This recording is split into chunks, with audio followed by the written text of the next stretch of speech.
underground tunnel and along Park Avenue until he turned west and pulled into a parking lot. I went in right after him. He was paying me no, never mind. He was too intent on his business. He got out of the Jaguar carrying a thin attaché case. I pushed a $5 bill into the hand of the attendant, telling him to put the car away from me, that I was late for a date.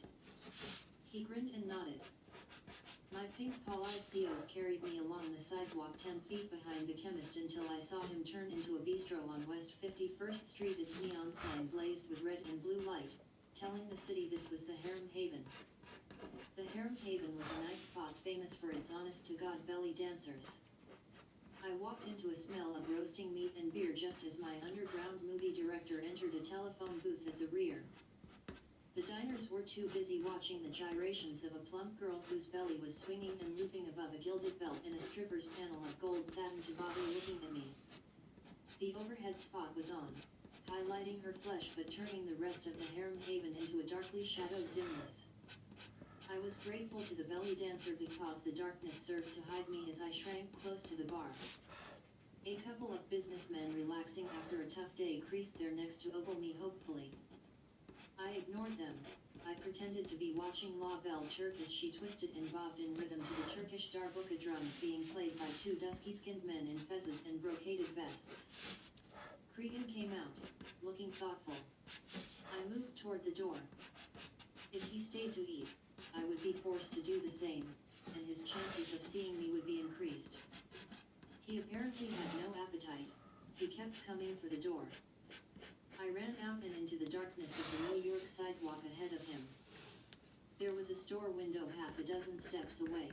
I posed in front of it, staring at the reflection of the Harem Haven doorway in its glass window front.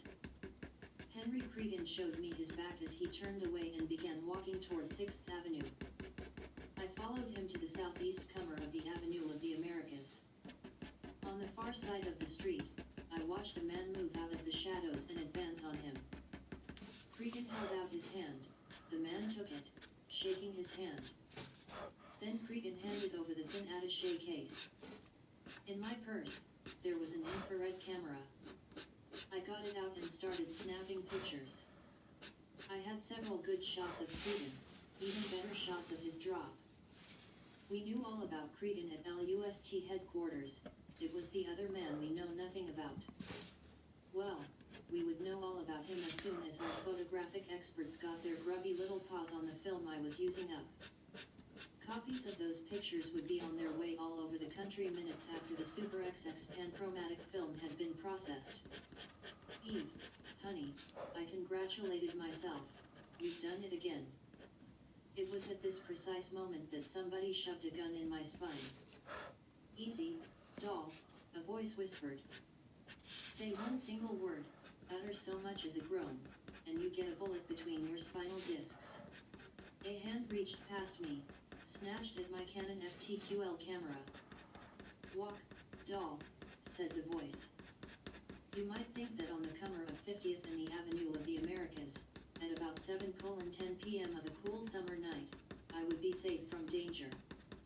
There were hundreds of people all around me. They were rushing to keep dinner appointments, or racing to get home after working late in their offices, or scurrying to get to the theaters before the curtains lifted. They paid me absolutely no attention at all. So I